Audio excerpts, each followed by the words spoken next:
Salutare toată lumea și bine m-am găsit la un nou episod de Zuba. Vreau să-mi cer scuze,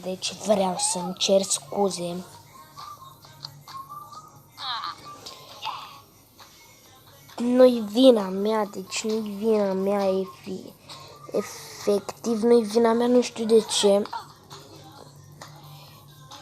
Dar am deschis un Smarald Chest și mi-a picat Molly. Eu am filmat, am deschis filmarea, dar nu mi s-a salvat filmarea, nu știu de ce. Dar mi-a picat Molly. Am upgradat-o pe Molly, am luat puncte pe Book, dar deci îmi cer mii de scuze.